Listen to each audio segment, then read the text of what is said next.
Puan, tengok kat kamera E3. Besarkan kamera tu. Apa yang dia buat dalam kawasan terhad? Kita kena pastikan dia selamat. Bilik ops ke FRT 2 Alpha? Seorang lelaki yang tak dikenali dilihat dekat kawasan Park Delta. Pergi ke lokasi dan sahkan. Over. Roger. Bergerak ke lokasi sekarang.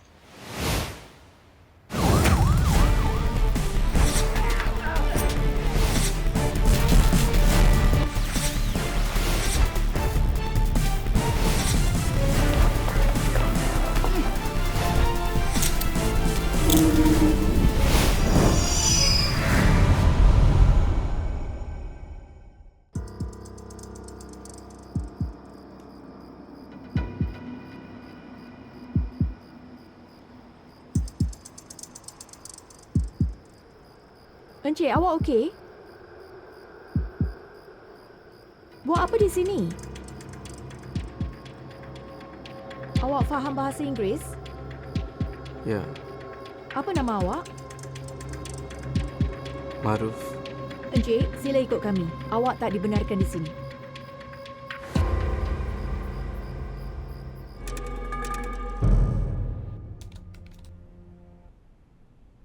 Saya nak awak letakkan ibu jari kanan awak di skrin ini.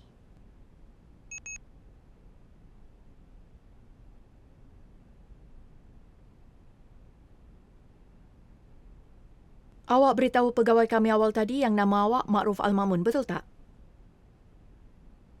Encik Ma'ruf, awak bawa pasport bersama?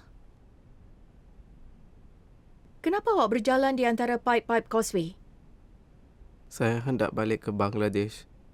Kawan saya di Malaysia kata dia nak bantu saya balik. Bila polis jumpa awak, pakaian awak basah. Kenapa? Saya nak berenang ke Malaysia. Bila di Woodlands Park, saya boleh nampak Malaysia. Tapi sangat jauh. Jadi, saya berenang ke Causeway untuk jalan ke Malaysia. Kenapa awak nak balik ke Bangladesh melalui Malaysia? Encik Ma'ruf, Saya tak ada pasport. mana awak punya pasport? Saya dulu kerja di company pembinaan. Lepas tu saya lari. Mereka simpan pasport.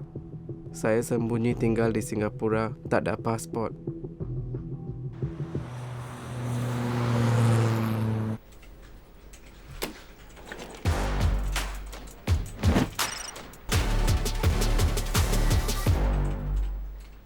Pasukan, Woodlands Checkpoint laporkan satu kes percubaan keluar secara haram di Causeway. Namanya Ma'ruf Al-Mamun. Dia datang ke Singapura dari Bangladesh untuk kerja sebagai pemateri di Channing Construction Company. Dia dilaporkan hilang 3 tahun lepas. Woodlands Checkpoint temuinya merayau di Causeway semalam. Mana dia nak pergi? Katanya dia nak ke Malaysia untuk cari jalan pulang. Dia seorang aja. Itu yang saya nak tahu. Woodlands Checkpoint dah buat carian di kawasan itu. Kalau-kalau ada pesalah lain. PCG pun bantu dalam mencari. Tapi tak ada yang kelihatan. Dinesh, Ailing, saya nak awak semak rakaman CCTV. Tengok kalau ada sebarang lead tentang cara Ma'ruf lakukannya. Baik, Tuan. Tapi, saya tak suka kerja sana. Tak boleh berhenti. Jadi, saya terus lari. Apa yang awak buat sejak awak lari dari Channing Construction Company? Saya kerja kat beberapa tempat. Mereka bayar cash. Bila awak putuskan untuk lari ke Malaysia? 3 hari lepas, saya ke Woodlands Park. Saya nampak Malaysia dari situ. Saya fikir saya boleh berenang. Kenapa awak tunggu sampai malam semalam? Kenapa tidak 3 hari lepas? Sana ada banyak orang. Saya takut ada orang nampak saya. Tapi kalau datang sekali lagi pun, mesti ada orang yang nampak, kan? Tapi malam itu tak ada orang. Saya pakai seluar jeans. Jadi saya buat macam tali.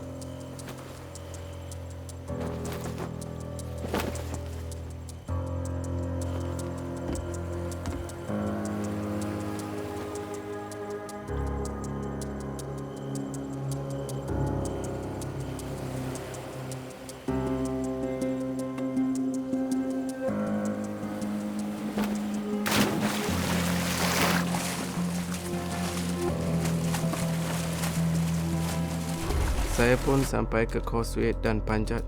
Saya fikir lebih cepat kalau saya jalan. Pukul berapa waktu tu? Kawan saya kata 10 malam. Kawan awak? Encik Maaruf, awak ada bantuan bila nak berlepas dari Singapura? Ya, Berapa orang bantu awak? 2. Tapi saya cuma tahu nama satu orang. Namanya Sharif. Dia bawa satu kawan. Tapi saya tak tahu nama dia. Mereka bantu tengok tak ada orang di situ. Awak ada nombor Sharif? Sudah hilang nomor dia bila telefon saya hilang di laut. Saya tak ingat nomor dia. Macam mana awak kenal Sharif? Saya mula kenal dia di tempat kerja lama. Dia datang kerja dari Bangladesh macam saya. Mana Sharif sekarang? Saya tak tahu. Rupa-rupanya Maaruf ada 2 orang yang bantu dia. Tapi dia kata dia cuma kenal seorang saja.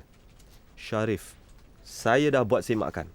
Tapi ada lebih 3,000 pemegang permit kerja dengan nama itu. Awak berdua dapat apa-apa? Saya pun periksa dan Makruf tak ada rekod apa-apa selain overstay. Seluar jeans dia pun ditemui di Woodlands Park. Kami pun tengok rakaman CCTV juga. Tapi tak dapat apa-apa. Nampaknya Sharif saja lead kita. Maaruf kata mereka kerja bersama di syarikat sebelumnya. Channing Construction Company. Ya, kita harus lawati mereka. Kalau mereka ada maklumat tentang Sharif dan Maaruf.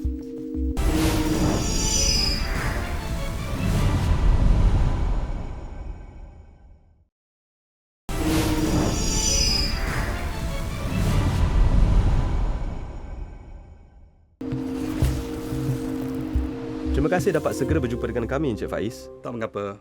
Saya dah periksa dan tak ada yang bernama Syarif atau Makruf yang kerja di sini sekarang. Okey. Boleh periksa senarai bekas pekerja dengan nama-nama itu? Boleh, tapi saya perlu masa untuk periksa lagi. Terima kasih, Encik Faiz. Tolong beritahu kami bila ada maklumat itu. Ini kad nama saya. Baiklah.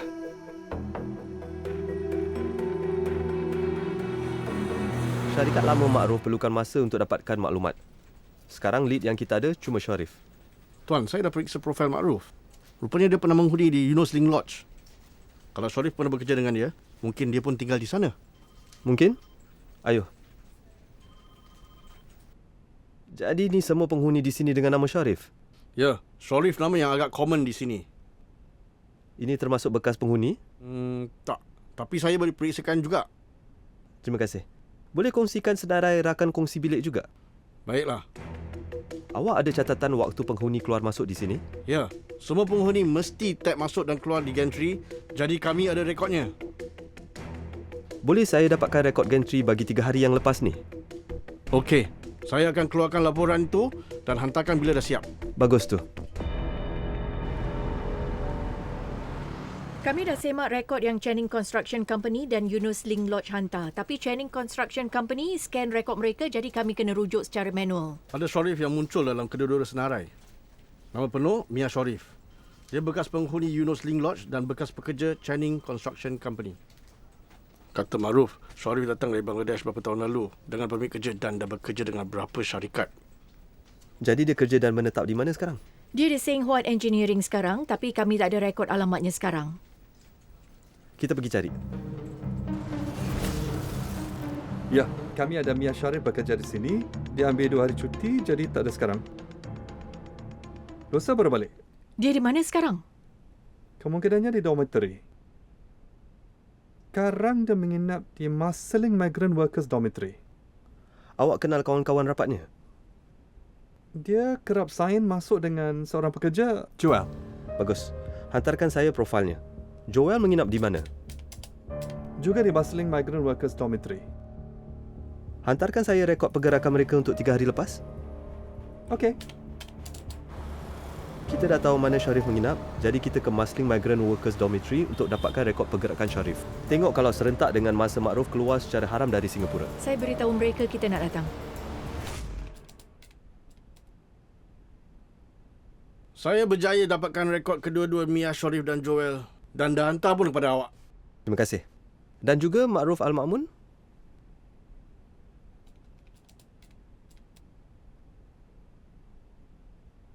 Tak ada rekod dia menginap di sini dulu atau sekarang.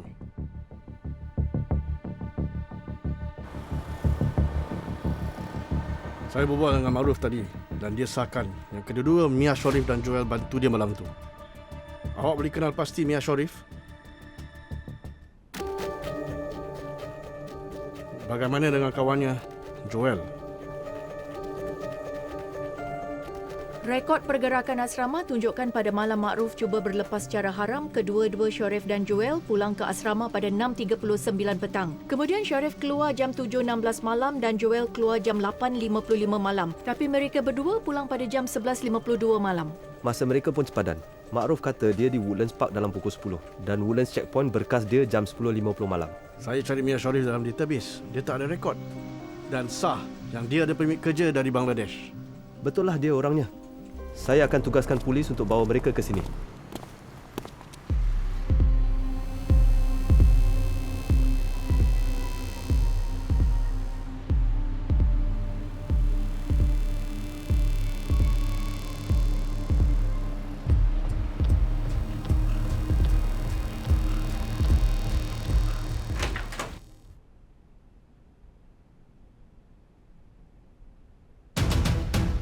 Saya pegawai siasatan dari Division Police Woodlands.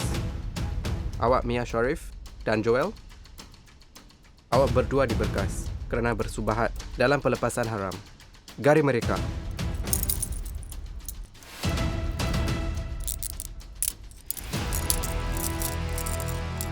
Saya dan Maruf kerja di Channing Construction Company. Kami tinggal sama-sama di Yunus Ling Lodge. Tuan, dia berhenti company. Saya tak cakap sama dia sampai beberapa hari lepas.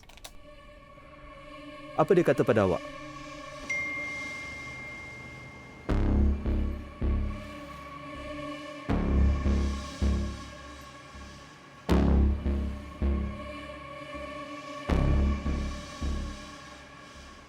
Hello Maruf. Apa jadi? Saya mau balik pergi Bangladesh, tapi saya tak ada pasport sebab lari dari company. Saya perlu bantuan awak untuk balik ke Bangladesh. Macam mana nak balik tanpa pasport? Saya ada kawan di Malaysia. Dia suruh saya pergi Johor Bahru. Ada orang boleh tolong saya balik Bangladesh. Macam mana nak seberang tanpa pasport? Saya tahu kalau pergi ke checkpoint polis akan tangkap. Jadi saya nak berenang. Tapi mesti ada orang jaga. Boleh tolong tak? Ya, brother. Tentu boleh. Abang, terima kasih kerana tolong sama saya. Tak ada apa-apa lah. Saya pernah datang sini. Saya rasa boleh berenang ke sana. Lepas tu jalan masuk Malaysia. Tapi saya perlu bantuan tengok-tengokkan orang. Tapi saya boleh tengok satu arah pada satu masa. Kita perlukan bantuan. Kita perlukan satu lagi orang untuk jaga. Sebab ada orang lagi.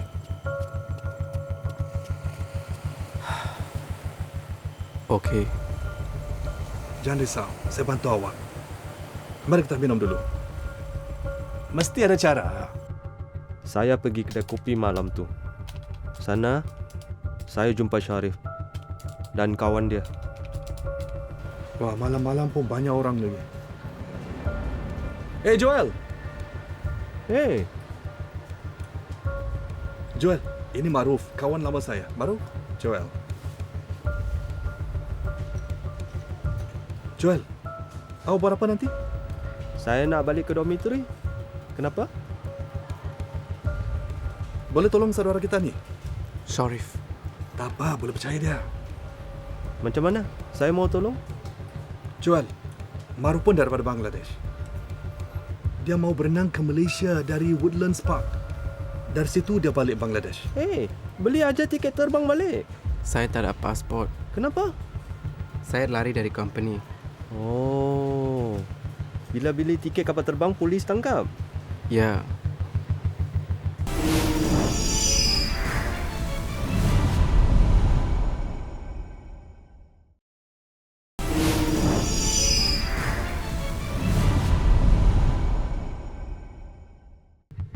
Awak tahu tak?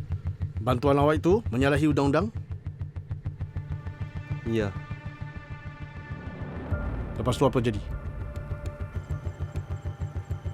Tak ada tangga. Saya lompat sajalah. Berbahaya. Lebih baik panjat turun. Macam mana? Mungkin kalau ada tali? Oh, boleh gunakan seluar jeans. Berenang pun tak boleh pakai. Pergi, tengok, jaga orang.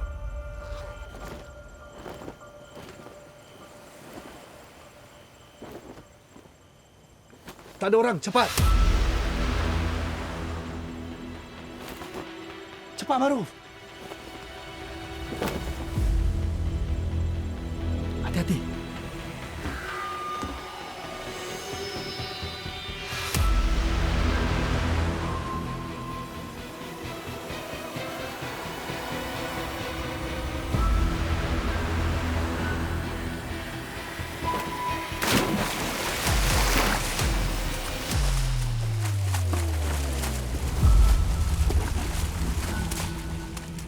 Awak sedar betapa berbahayanya itu?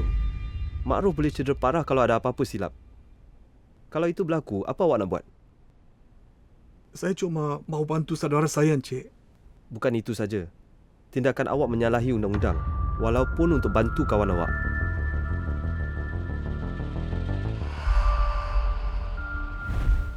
Ma'ruf Al-Mamun disabitkan kesalahan menetap melebihi tempoh masa yang ditetapkan dan berlepas dari tempat yang terlarang secara haram dan dijatuhi hukuman 12 minggu penjara serta 4 sebatan rotan. Mia, Sharif dan Joel disabitkan kesalahan bersubahat untuk berlepas dari tempat yang terlarang secara haram. Mereka masing-masing dijatuhi hukuman 4 minggu penjara. Dalam kes yang baru anda saksikan, seorang yang menetap melebihi tempoh masa yang ditetapkan melakukan percubaan berbahaya untuk meninggalkan Singapura secara haram. Ekoran tindakan pantas dan cekal pegawai dari penguasa imigresen dan pusat pemeriksaan serta kerjasama padu dengan pasukan polis Singapura, semua suspek yang terlibat telah cepat ditangkap. ICA memandang serius percubaan untuk memasuki atau meninggalkan Singapura secara haram.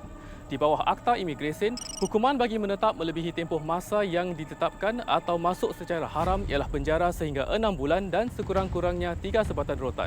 Manakala hukuman bagi berlepas keluar secara haram ialah denda sehingga $1,000, penjara sehingga 6 bulan atau kedua-duanya.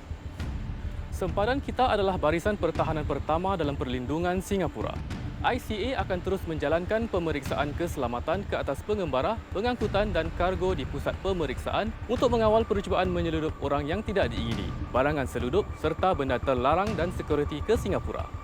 Sesiapa yang mempunyai maklumat tentang pesalah imigresen boleh membuat laporan melalui borang maklum balas ICA yang boleh didapati di laman web ICA menerusi www.ica.gov.sg/contact us. Sebarang maklumat yang diberikan akan dirahsiakan. Jika anda menyaksikan apa-apa yang mencurigakan atau menyalahi undang-undang, hubungi talian hotline polis di 1-800-255-0000. Untuk melaporkan kes bukan kecemasan, orang ramai boleh layari laman web e-perkhidmatan SPF di www.police.gov.sg/e-services. Orang ramai yang memerlukan bantuan polis segera perlu menghubungi 999. Penipu juga sentiasa mengembangkan taktik mereka untuk memperdayakan bakal mangsa. Berikut seorang selebriti yang pernah berdepan dengan penipuan sokongan teknologi yang mana pelakunya menyamar sebagai kaki tangan sokongan daripada pembekal perkhidmatan internet. It was in 2020 and we were still in the pandemic when I was filming, and I received a call from someone who claimed that he was from an internet service provider that I was subscribed to. And what happened was that I should get to my computer immediately to do something so that I would prevent an internet disruption. I was feeling a little bit suspicious because the internet service provider that he said he was from is not the one that I was subscribed to. And I told him that. But what he told me was that, our internet service provider is the one that provides all the network to all the other internet service providers. And so I didn't quite buy that story. And what I did was that I asked him for a phone number that I could verify as well as his name. And he gave it to me very confidently. I decided to call the official customer service hotline number of the internet service provider to verify if this was true. And the operator, first of all, told me that no, there was no disruption to the internet service. And upon checking, that the name and number that I provided her was false. She then also provided me with the anti-scam hotline number and advised me to report the incident. And so I did. On top of that, I wanted to share this on my social media because I hope that more people will be aware and avoid being scammed. I do think that a lot of the scams these days are a lot more high level than what I experienced before. But the common thing that I see is that it often preys on our fear. Could be fear of loss, fear of inconvenience. And my advice would be, if we are aware of this fear that we have and not react to it immediately, it would be a lot easier to deal with the inconvenience when it happens than it is to recoup the losses as a result of a scam.